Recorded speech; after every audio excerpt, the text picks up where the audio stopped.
Welcome to the Everyday Bow Hunter. I'm your host, Mike Manley, retired Green Beret turned bow hunter, joined by my brother Dan Zeman. We're here to share tips, stories, and talk gear, all from our unique points of view. Whether you're just starting out or you're a seasoned bow hunter, I think you're going to like it. So let's go.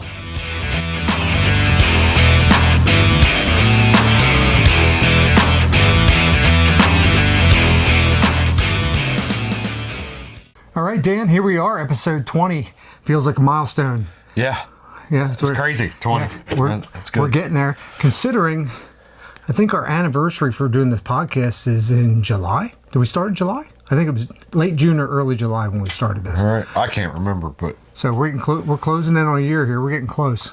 Well, there's 26 weeks in a year. We try to do it bi-weekly. Obviously, we missed that by a mile, but but we'll still be in the 20s, so that's pretty good for a year. So we'll be able to knock out a few here before we hit our. What did I say? There's 26 weeks. 26 half week or bi-weekly. Yes, by doing it every 2 weeks. I'm thinking of it like my paycheck.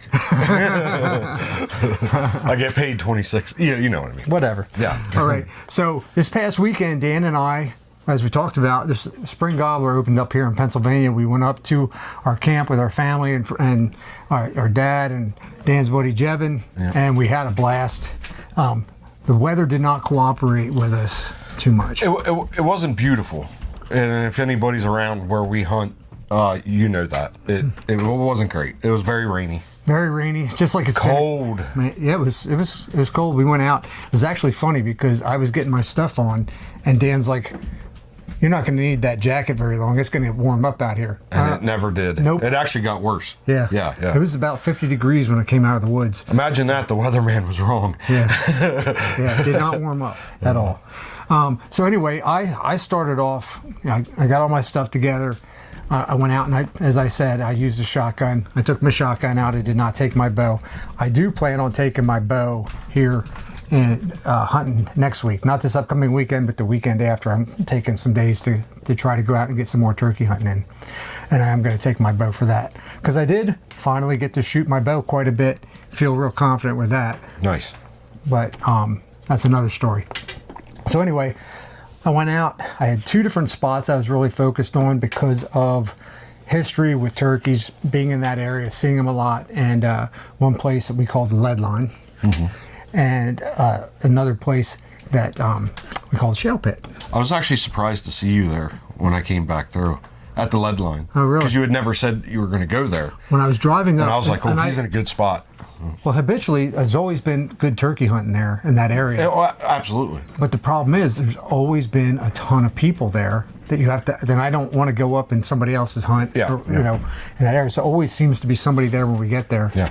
And that's why I haven't hunted it. Right. Well, I got there, nobody there. Unbelievable that you had it, because it's notorious for turkey, and you had it to yourself. Yeah. That's awesome. Yeah. But the problem was, it's so, with that rain, right, it wasn't terrible. It wasn't a terrible, I was under the canopy, but it's rained so much here that when I first got in there, sat down, I had a really good spot, little opening in front of me for good shooting lanes, felt great about the spot, but it had really thickened up fast because of all the rain we have. It's really green out there right now. It happened fast. Yeah, and with that rain coming down and hitting that canopy, when you start calling, I felt like my calling was going nowhere.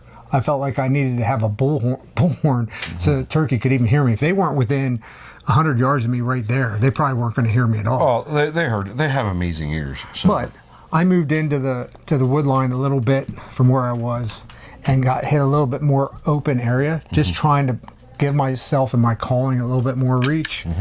It didn't matter. I called intermittently. I wait 15 minutes, try not to overdo it. Just do some really, chirps, it's an early season. You don't want to overdo it. Don't want to overdo it. Trying to keep my stuff in check and not get crazy on it. And one thing that came out in a Pennsylvania Outdoor magazine, it said that not to expect a lot of calling back, and that they might surprise you and end up just walking up on you without making a sound. So I was trying to be really still and attentive around me, looking, saying, and try not to move too early because that could happen, and try not to be too aggressive, and still nothing. So I moved around a little bit more in there and said, you know what, I'm gonna hit another spot where I saw turkey last year. Yeah. And some gobblers. And so I went there, did the same thing, got up in what I thought was a pretty good spot with some good shooting lanes, just like before, and a little bit more open air. It's a little bit more open up there if you get above the shale pit there. And called, just started like it did before, real easy, and I just felt like I was getting nowhere with it, and said, oh, you know what, with the rain beating down, I didn't hear a shot all morning. All morning. In fact, Jevin said he heard it, but it was towards town more. Okay.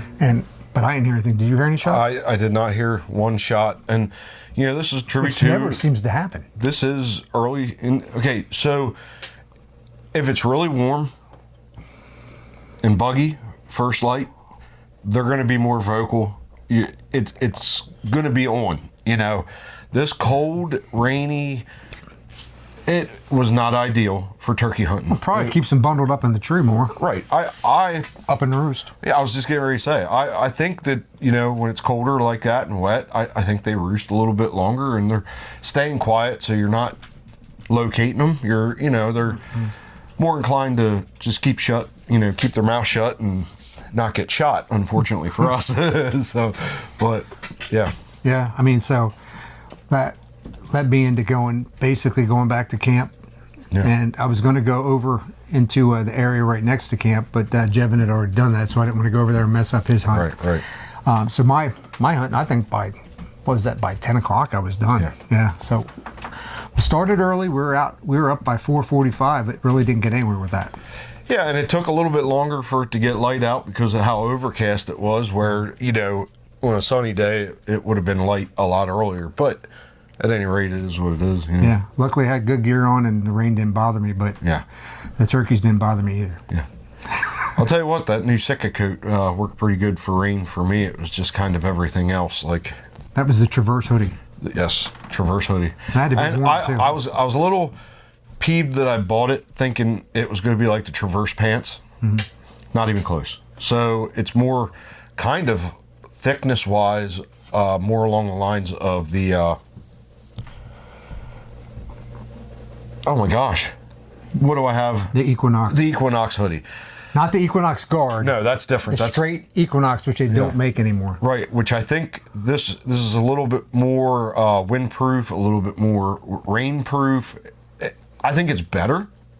But that being said, I was like, okay, I bought this thinking it was going to be like the Traverse hoodie, Traverse pants, and they're not, and I wanted to have them to go together. I should have did my homework. I didn't do that. But thankfully, I assumed it was going to be something to match up with it too, but Thankfully, I had it because it was cold and I was moving at great speeds. And what I mean by that is, so I got my e-bike that we talked about on the last podcast. And sealed the deal. I sealed the deal and it went on its maiden voyage. And I'll tell you what, it's fun.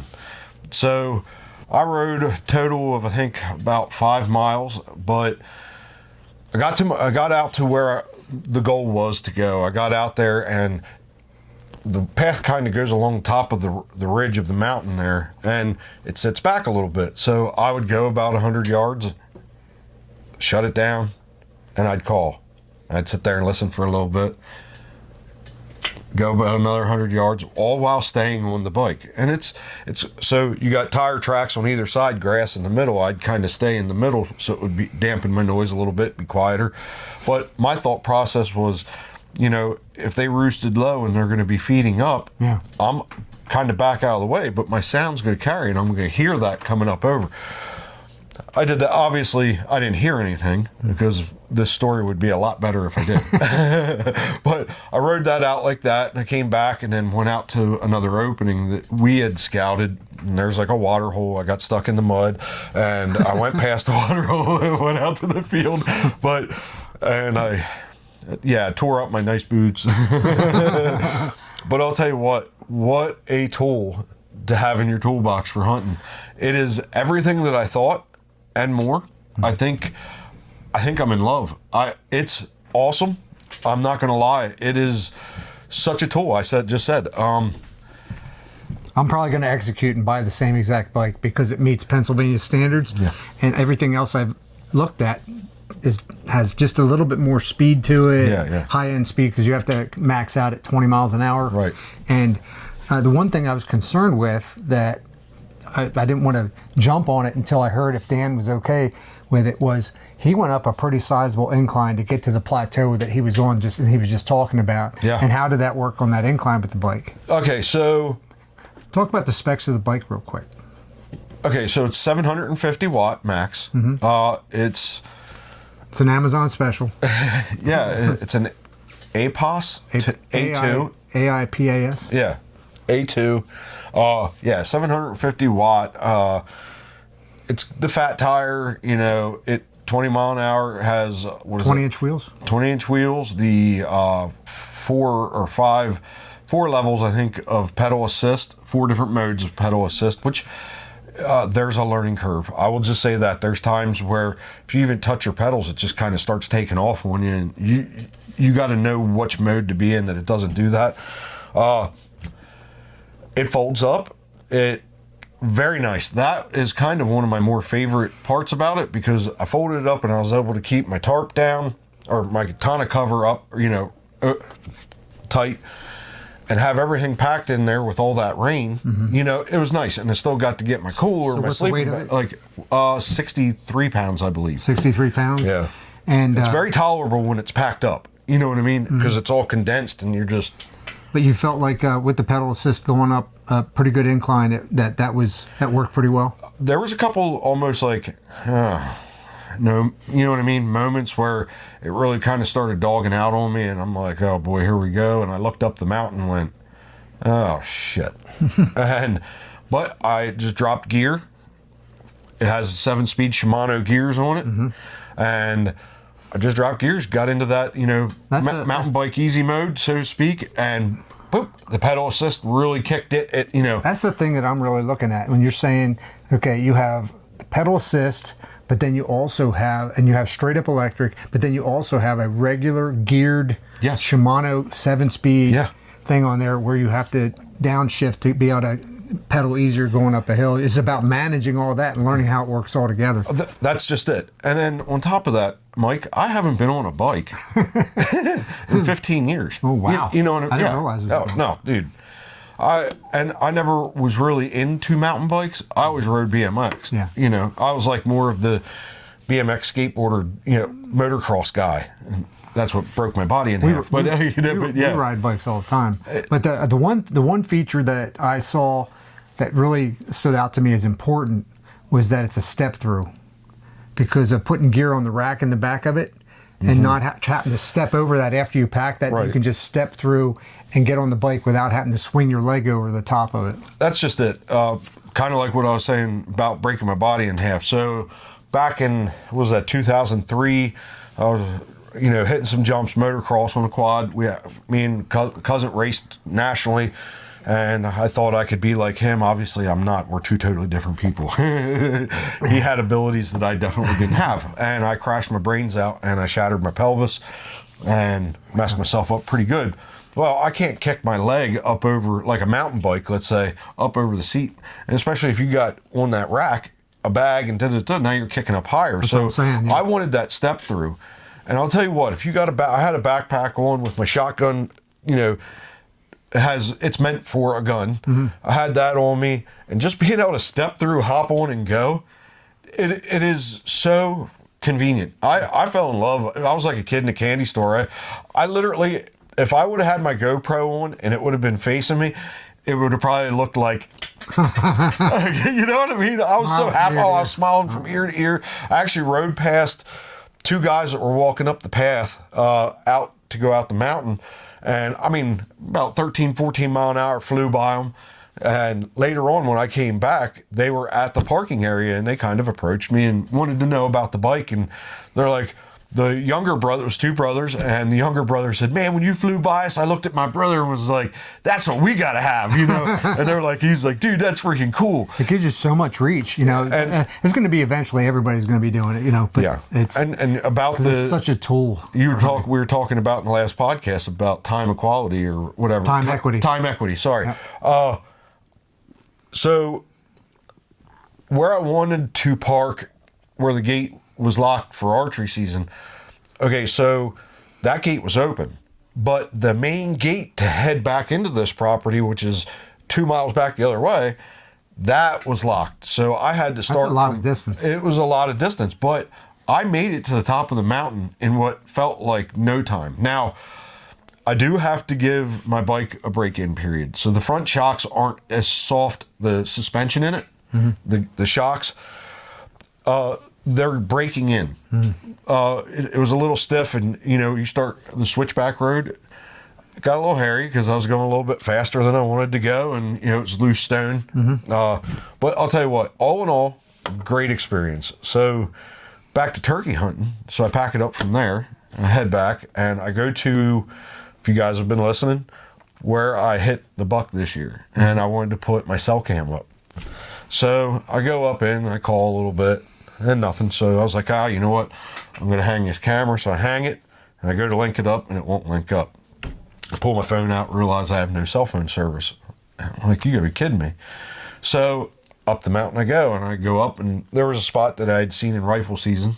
And so I went up there, put it on a tree, linked right up, and I have not got a picture yet. Yeah, I'm a little disappointed because all the sign was fresh, but like I said, sometimes they only hit that spot once every, it might be 7-10 days. I mean, you just have to say that, and we'll talk about that later about the patterns, but sometimes it's like that. It's feast or famine. And this time of year specifically, I have found that on my cameras, I have way less pictures than I do. And all of a sudden, as you get into June, when the does are dropping, end of May, beginning of June, when does are dropping fawns, all of a sudden the camera action goes way up. Yeah. So I moved my camera too. Yeah. So I went out. I had a spot where my camera was basically sitting at the top of a mountain where I had a lot of deer action on there. And I think the action I had was largely because of the acorn crop we had and a lot of feed there. Whereas this year, I did not see anything yet, but it's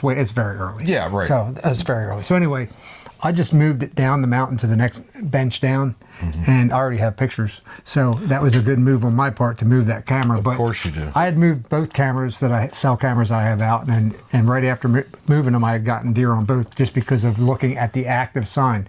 I really am not looking at hunting those particular spots. Well, maybe the one, but the one sitting on it, basically on a stream, or not a stream, but a runoff coming down off the mountain, and that they're at that nonstop for water. So that there helped me get an idea of where to inventory what's in the area.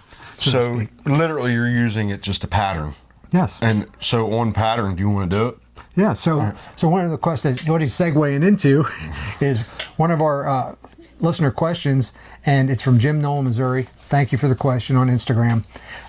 His question was, okay, how you guys talk about hunting in hill country in the mountains, a lot, because that's what you do. That's what we do. Yeah. And so what is, how do you pattern deer in the mountains? What patterns do you see consistently that help you hunt those deer in the mountains? So we had talked about this a little bit and stuff. And a couple things. I mean, there's really a lot of different ways to look at patterning deer. I'll give you a couple examples of what led me to some spots, and then Dan will do the same thing. So one of the things that happened to me kind of early on when I was really just coming out of the military and really starting to get an idea and feel for the area, and that even had no idea about deer patterns and stuff, I really had to educate myself, on that. So took my oldest son out rifle hunting last day of rifle season, like we always do. Yeah. And our dad put a drive on just for him, and didn't we have, like, I don't know how many it was, 5-6 doe came right at us. He shot one of them. Great job. I missed, which was because I was totally baffled that deer were running at us at that spot.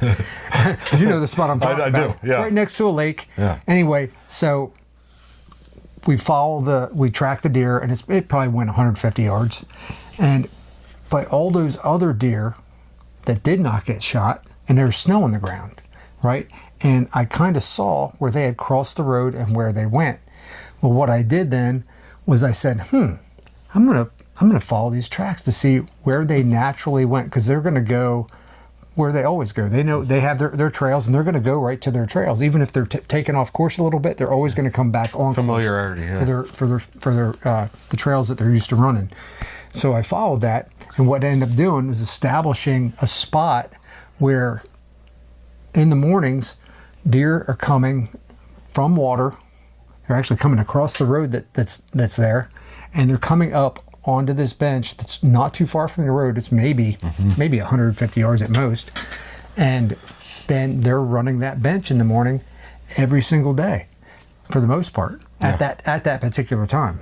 And I end up putting a lock-on stand in that area, and almost like clockwork, there was something coming down through there. In fact, our dad got his deer basically in that spot last year. Because what happens in those doe are constantly running that, right? So what do you get when the rut hits? Where there's doe, there's buck. And so if they're running there on their patterns every day, there's a good chance that if they're still running that during the rut, that a buck's going to be up there sniffing around. Now that pattern could change a little bit going into pressure. Archery season because of feed patterns. You're losing foliage, this, that, and the other. You know, things change. But what I think would happen was I think they were going into that thick stuff there, right next to the road, and bedding in there. Because I found beds in there, and so I was assuming that the does were going in there in a group and bedding right off the road there in that thick stuff. Yeah. But anyway, go ahead.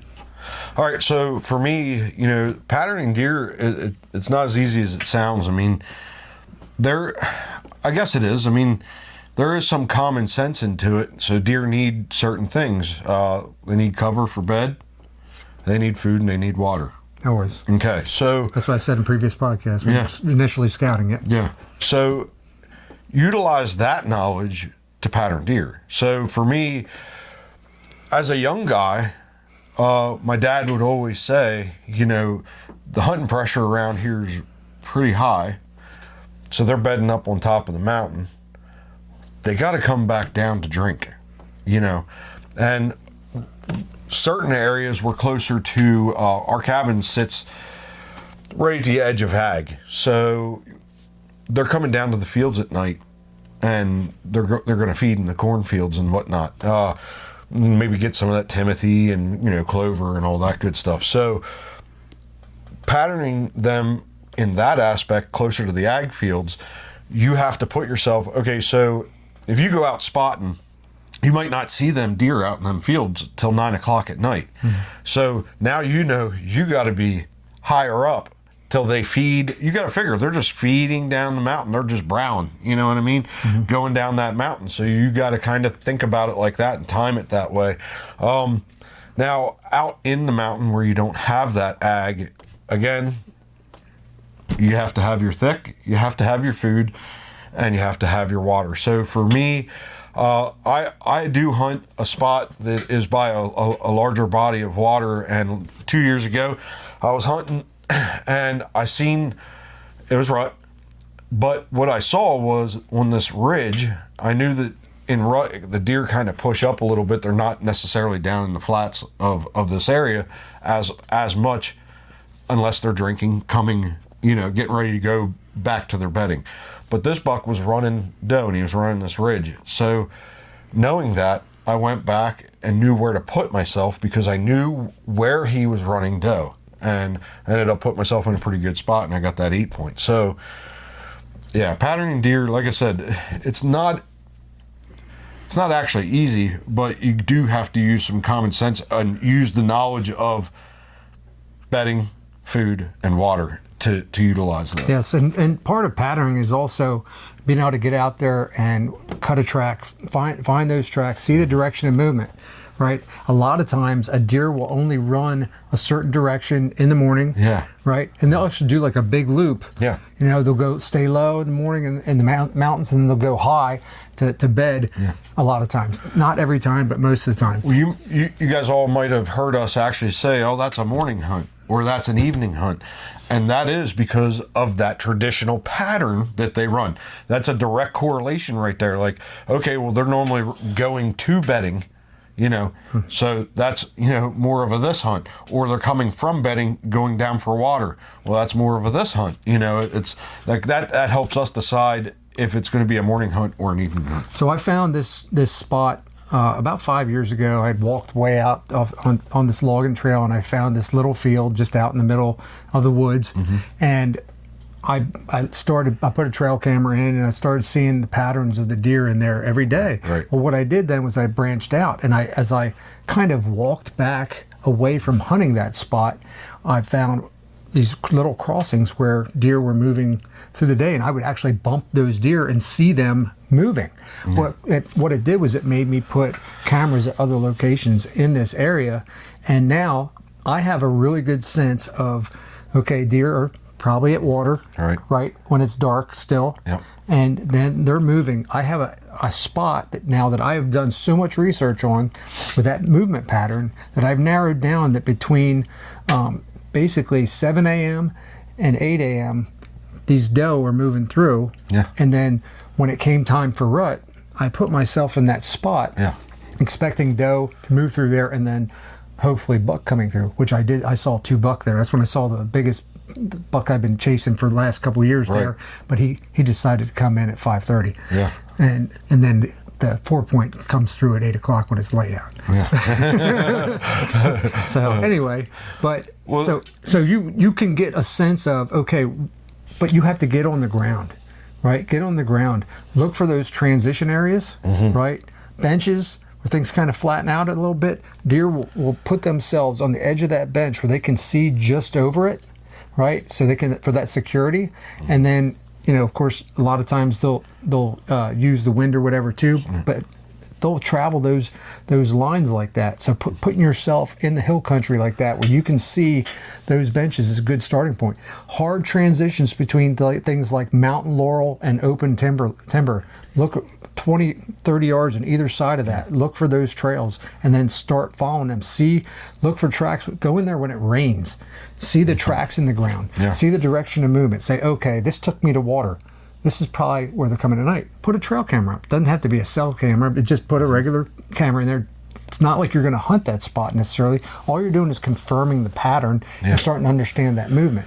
Every deer is different and will have a different pattern. There is no thing I can say to you, they're going to be low this time, they're going to be high this time, because sometimes they stay low longer, sometimes they stay high longer, sometimes they don't even go high until there's hunting pressure. Right. So there's all these different factors, but getting yourself in there, getting the game. The one thing I've learned above all else, doe keep their patterns really hard. I have a pair of doe that I literally can walk in and sit there, and at 5 in the evening, they're going to be coming down, heading down towards water every single night. And they're like dogs in that aspect. They're like clockwork. It's like, how the hell, they don't wear watches. How the hell do they know what time it is? Shut up. Get off the watch, Dan. Dan's hammering me because I always look at my watch and deer end up seeing me move because I do it right when it's in the witching hour, which I shouldn't. And the witching hour being that last hour before dark is the prime time. Being nosy gets you in trouble. So, I mean, patterns of deer at camp are where we hunt. It's so, okay, how do I word this? It's different from the beginning of the season to the end of the season. It's different because of hunting pressure. It's different for so many reasons. It's different because there's ag fields here. It's different because there's no ag fields out there. It's knowing where you're going to be hunting to understand that specific pattern for that area. Yeah. No, for example, great example. So I have really narrowed down that areas that I consider to be specific to, say, early season, because we're on the early season pattern. Then a little bit later, when you get into when they're really scraping, there's that scrape week time frame. That pre-rut almost. Basically from October 20th through the end of the month there, where they kind of fade out and they start the scraping activity goes away. That there's time when you find those scraping areas that are habitual, find those community scrapes, and get out there. I found this stuff during the season last year. I put myself in there this year. I saw deer, not the deer I wanted, but at least it confirmed me that what I was doing was correct. It's a learning process. It's not. It's very hard to sit here in a 45-minute podcast. Yeah. Go down and explain all the different situations. One way to help yourself is go get a trail cam, and where you see deer trails, put that camera.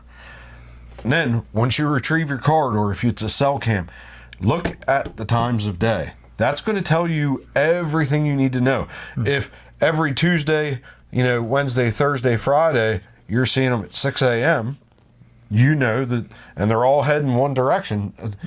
Guess what that is? Yeah. It's a pattern. So, and then you can move your camera. Yeah. Especially if you're not getting anything, or if you are, and say, okay, this is the direction of movement. Here's the trail they're going on. Now I want to confirm or deny that they are in fact going here the time of day that I think they are. Yeah. Right. And then and go from there.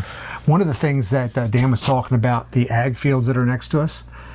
We always know that those deer are going to come off those ag fields because that's a heavy food source, right? Mm-hmm. They're going to come off those ag fields and they're going to be heading to bed. That food to bed pattern, that or bed to food. I mean, that's whatever time of day it is. For us, it's my evening hunt. If I'm hunting close to the ag fields, is I'm going to get up to the upper 2/3, upper 1/3, upper one. To me, it's from the bottom to there is 2/3 high. It is, but it's called the upper 1/3. I'm calling it the upper 2/3. I'm up the upper 2/3. Damn you! So the upper 1/3 for me, that's where I want to be because I'm timing it. As soon as they're going to be bedding up on top of that mountain, they're going to be breaking down over and feeding, and it is like clockwork. We've seen it. My dad. We've seen it our dad time. would say to me over and over. Right at the last hour, they're going to be coming off the top of that mountain. Be ready. And you know what? More times than not, it was like true as day. What has happened a lot though too is because they are so at different times of the season, they get to be so nocturnal because of the hunting pressure that I've been coming down the tree, just packed my bow, lowered my bow to the ground, whatever, and now the deer decides to come by. I mean, there's that chance you're never going to catch them in that pattern because of different, scenarios push them into different scenarios. Yeah. I mean, I hunted, and I still hunt a spot where I know that there's a large number of doe that come off of these fields, and they run a stream to go to their bedding. Yeah. Right? And they do it pretty habitually. And 9 times out of 10, you're going to see deer in that spot because it's such a travel corridor. And identifying those travel corridors might not necessarily be the spot that you get to hunt, but at least it tells you the time, like Dan said, the time, the window, how many of them there are, all these different things. And then you can start to say, okay, now I'm getting an understanding of the deer in this area. It's not going to happen instantaneously. It's not overnight. But you got to take the sign that you find and make educated guesses. And those educated guesses, when you start off, are not going to be great. But they build up. I took my son, my oldest boy, Tyler, if you remember this, and he says, we went down, we're kind of hanging out at the lake that's nearby, and he goes, Dad, look at all, it had rained, so there's all these deer tracks in the mud. And he goes, Dad, let's follow these tracks.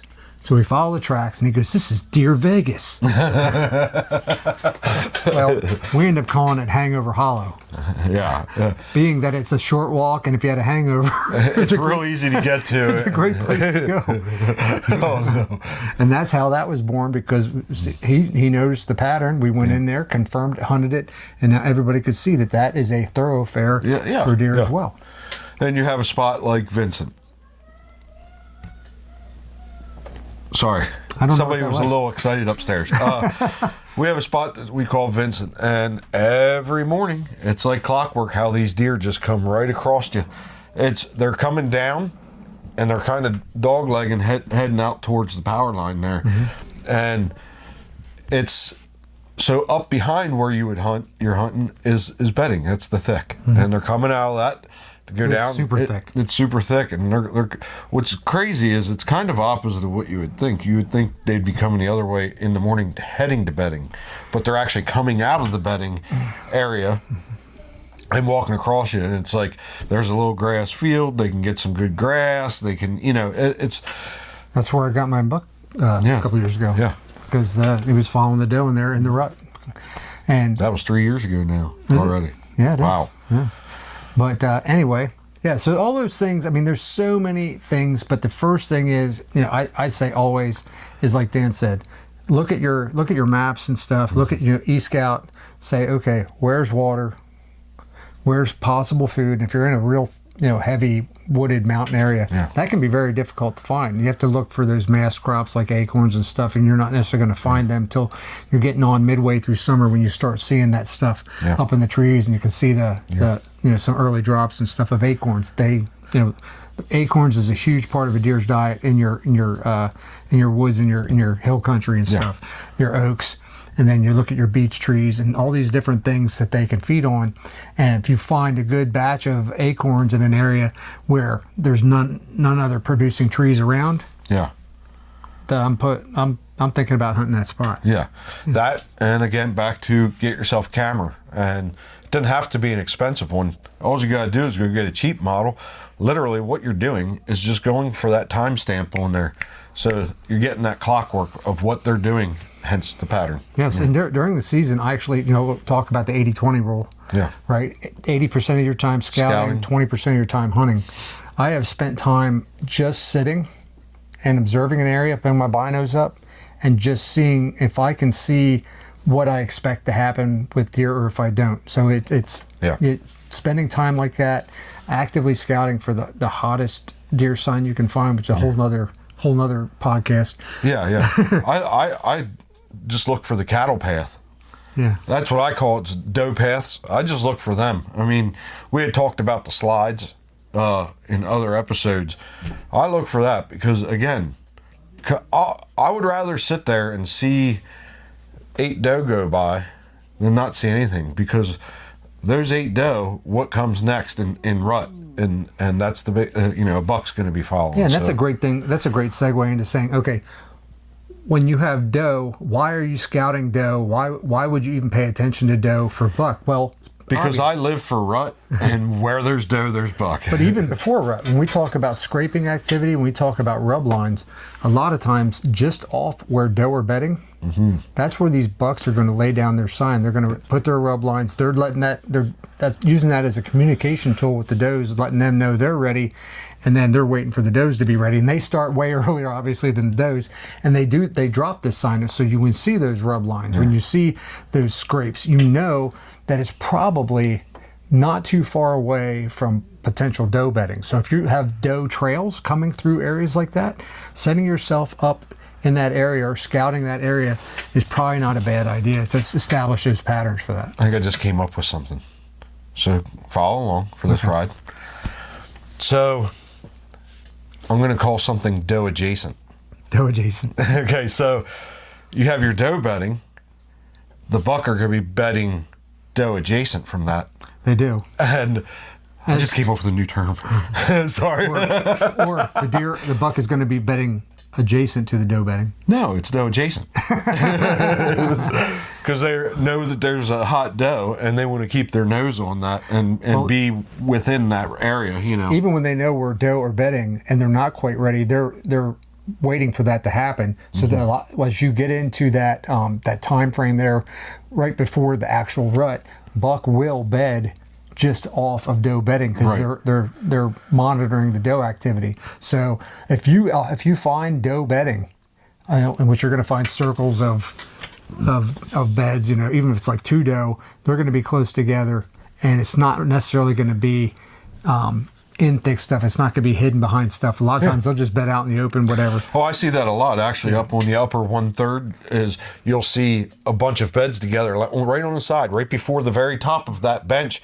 They're laying right on that side looking, that's a lot of doe beds, So, and a lot of times they'll even be in a circle so they have that 360 degree security. Absolutely. Yeah. And when you find those beds and you find a bunch of them, 9 times out of 10, that's not buck. That's doe. No. But it gives you a good idea as to what the possible patterns could be based on the trails coming into that doe bedding and out of it. Again, where there's doe. Yeah, I mean, there's so many things. You talk about clear cuts. You talk about all these different ways to get in and scout and find these things.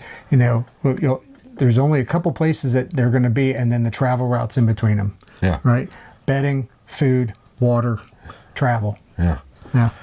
the fun part's figuring all this out. Yeah. You know what I mean? Like for like me and you, we have spent years being in the woods in a certain area, knowing what they're doing. So we kind of, it's traditional or historical things that happen there in that aspect. But that's the fun part of hunting. Hunting's not all about killing. Hunting's about being out there and seeing this and witnessing it and having that like light bulb moment where you go, oh my gosh, I think I know what's happening here. You know what I mean? That's what's cool. It's like, you're, how do you say that? You're like verifying your own thoughts. You know what I mean? Like it's all coming together, and I was like, I love it when a plan comes together, but you know what I mean? Yeah. So there's a podcast I listened to.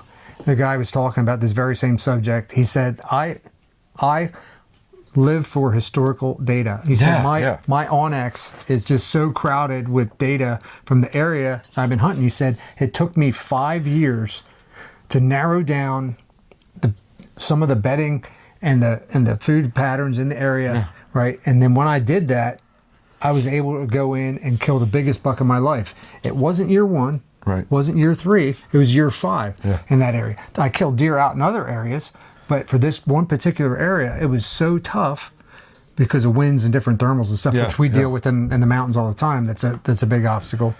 But it took him a long time to really dig into the habitat, the patterns in that area. Yeah. So it's not overnight. Don't expect to say you go out one season and you don't really find what you're looking for. You're not happy with that. Guess what? That's a successful season. I've been hunting the same. You learned a lot, and you just don't realize it yet. Yeah, absolutely. I've been hunting the same area since I was a kid, and right now I'm obsessed with this new spot. Do you know why? Because I don't know exactly what they're doing, and it drives me nuts. I need to be there to understand it. Like they're coming across. Was that just a one-time thing, or it's like?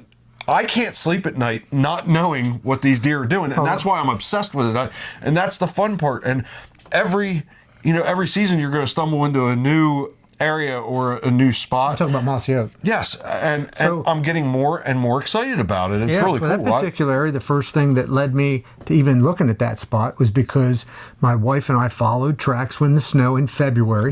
Right, with our dog. Yeah. Right, and we found doe bedding with hair in it and everything, and we felt we must have just scared them out. It was 3 beds close together in the snow, and it was on this point that was kind of a spot that we literally ignored all the time. Well, everybody does.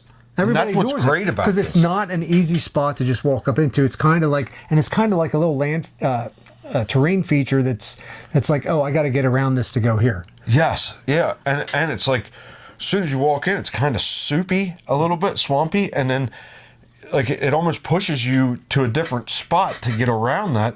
But what that did is pushed me to this specific spot to get away from that mud. I got away from that mud and started going up, and like I'm almost going immediately from off the road, like straight up, like and before the mossy trail. Yeah, I'm actually on the other side of that. Okay, and it's.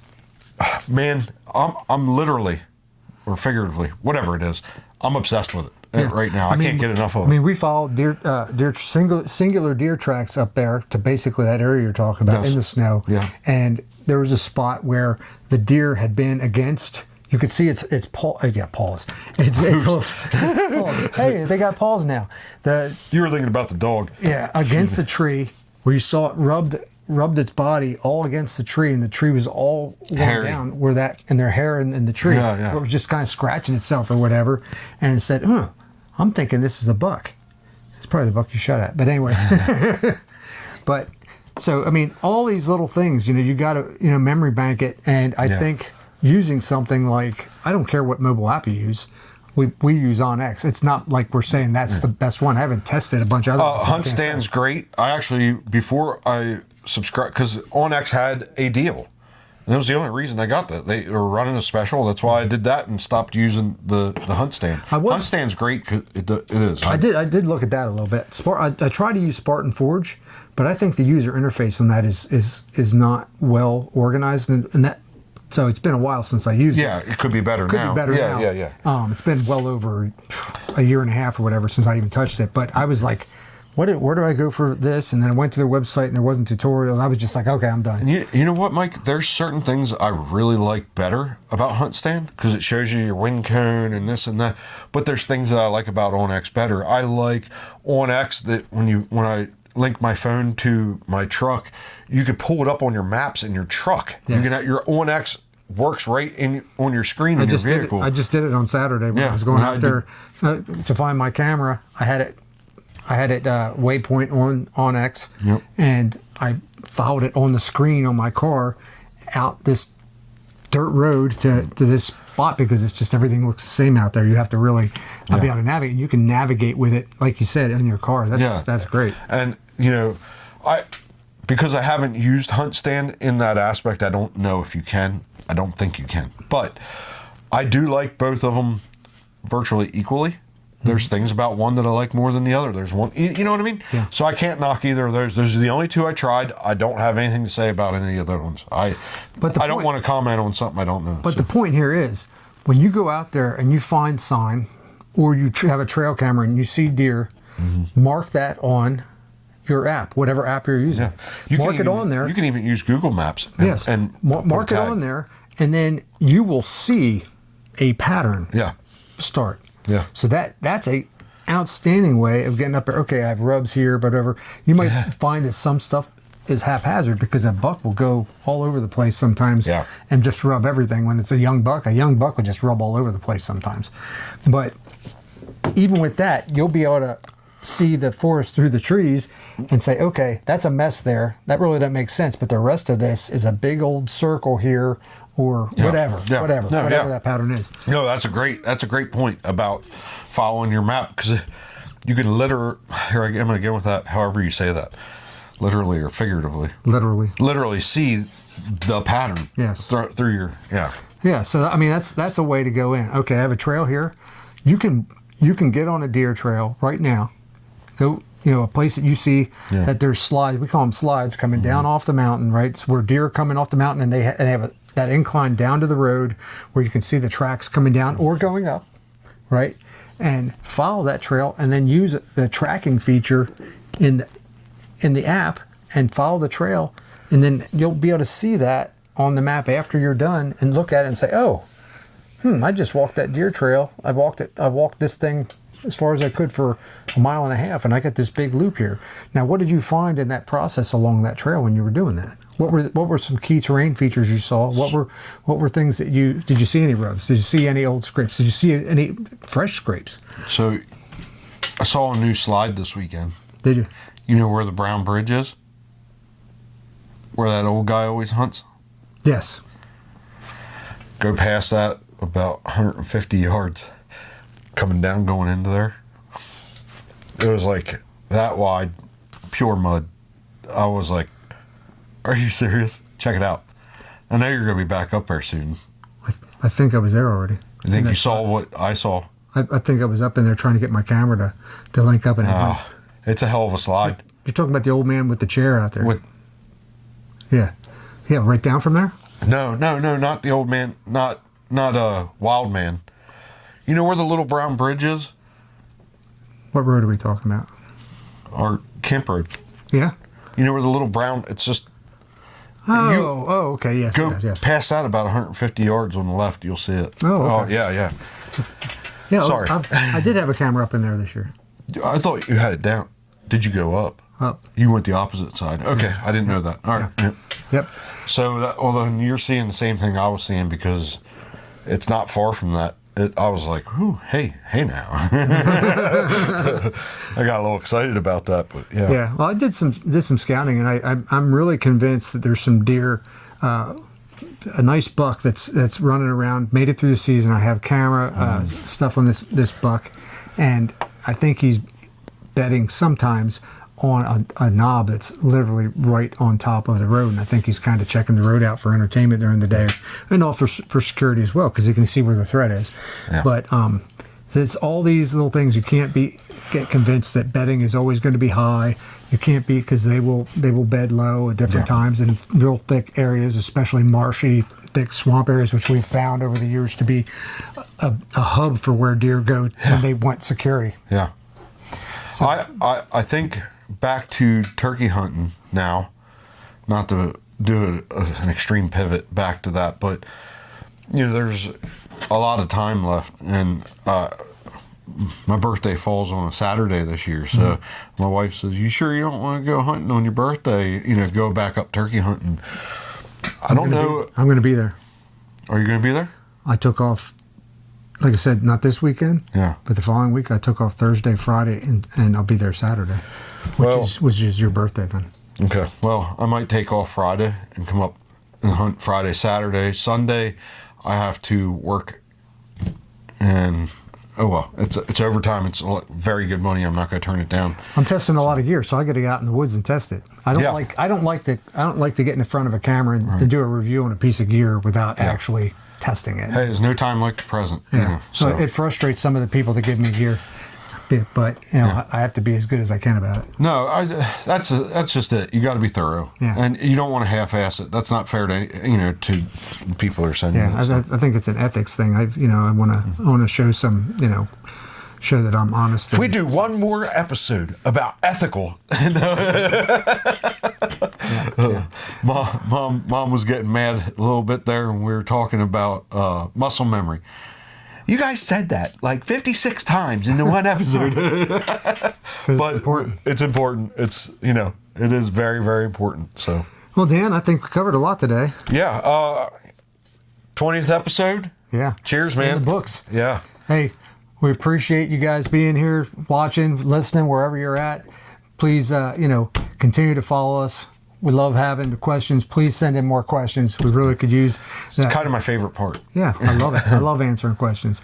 But that's it, Dan. All right. Thanks. Yep. Thank you, everybody. Yep. See you next time.